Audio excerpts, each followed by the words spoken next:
De la démocratie en Kabylie, chapitre 23 de l'instruction publique suite, cinquièmement, la discipline intérieure.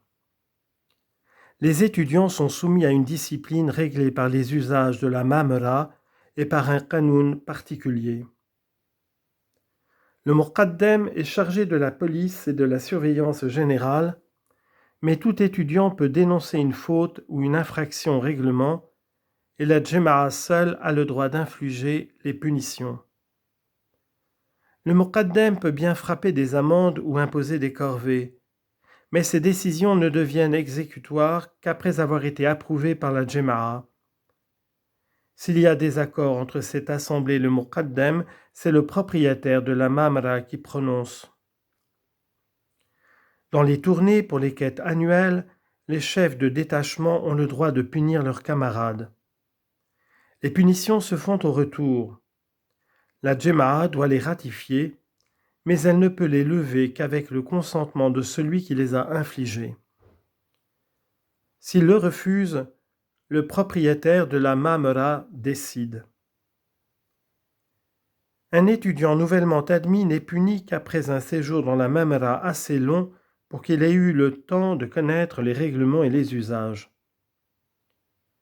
Si un étudiant commet un des crimes punis de mort par la coutume kabyle, ses camarades lui infligent le même châtiment, mais seulement avec l'autorisation du propriétaire.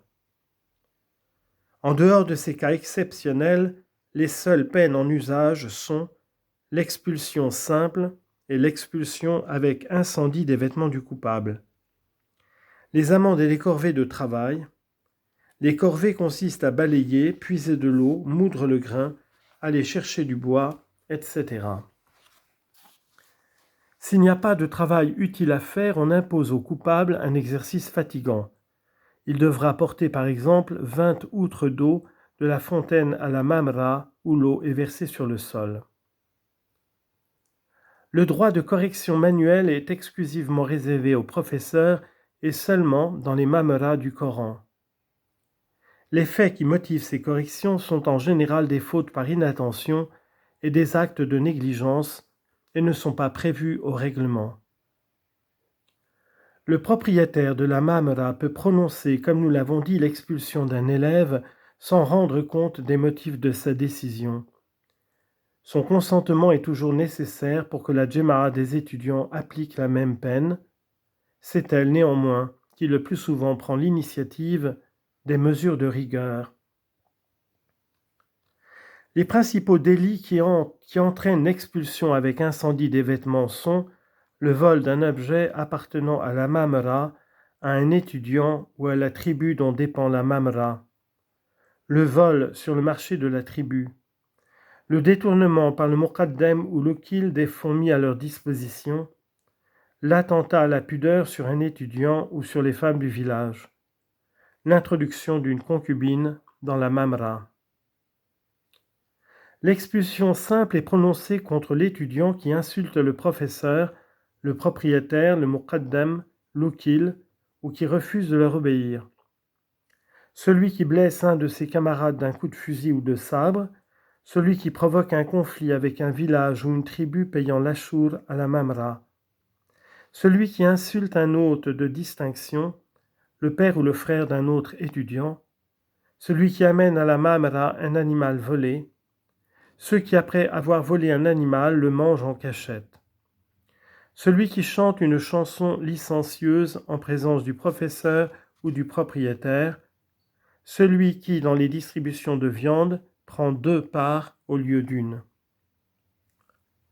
Les fautes moins graves sont punies d'amendes généralement assez minimes, les tolbas n'étant pas riches.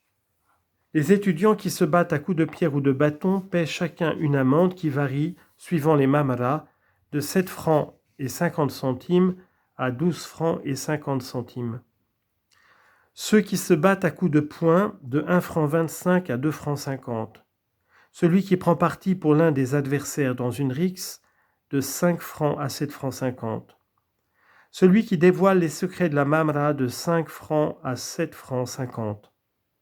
Celui qui se sert sans permission d'un vêtement ou d'un livre appartenant à l'un de ses camarades, de 5 francs à 7 francs 50.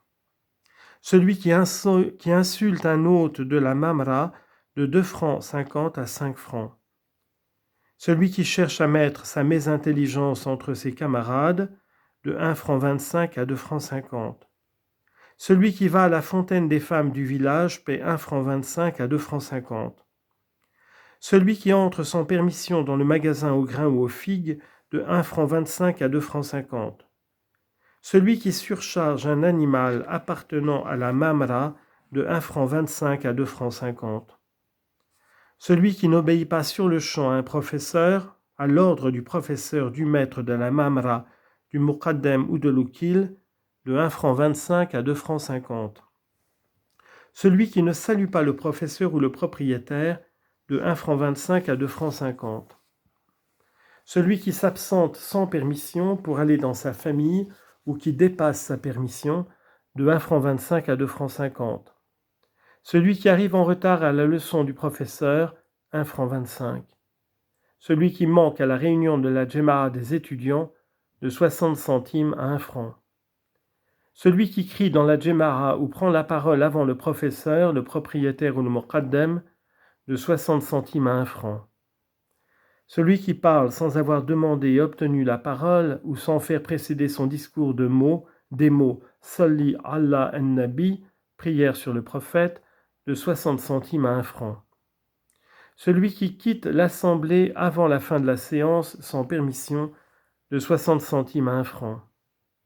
Celui qui dans la Jema'a se fait l'avocat d'un accusé sans autorisation, de 60 centimes à 1 franc.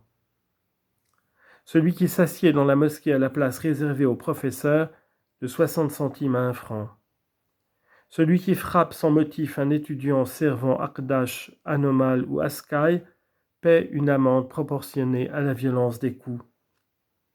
Celui qui se dispense du voyage pour les quêtes annuelles paie la valeur de la collecte qu'il aurait pu faire, et en outre, une amende de 5 francs à 7 francs 50.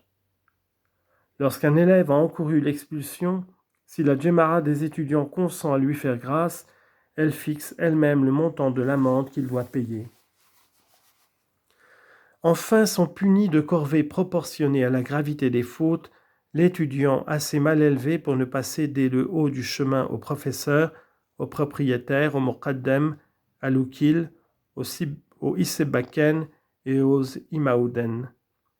Celui qui dépasse le Muqaddam en allant au marché, celui qui manque à un travail commandé pour les propriétés de la Mamra, celui qui ment, celui qui entre dans la mosquée avec ses souliers ou nu-pieds, mais ayant des pieds sales, celui qui parle haut pendant les études, celui qui joue en dehors des récréations, celui qui s'endort à la leçon du professeur ou pendant les études, celui dont les vêtements sont malpropres, celui qui frappe un chat, celui qui néglige de faire une prière, celui qui ne fait pas la prière en commun, celui qui entre à la cuisine sans la permission de l'Ukil, celui qui prend sa part de viande avant d'y avoir été autorisé, celui qui arrive à la Jema'a après la lecture de la Fatiha, celui qui s'assied à la place d'un autre dans la mosquée à l'heure des études ou des leçons, celui qui mange des fruits dans les vergers avant l'époque fixée, l'étudiant déjà âgé qui joue avec un des camarades beaucoup plus jeune que lui.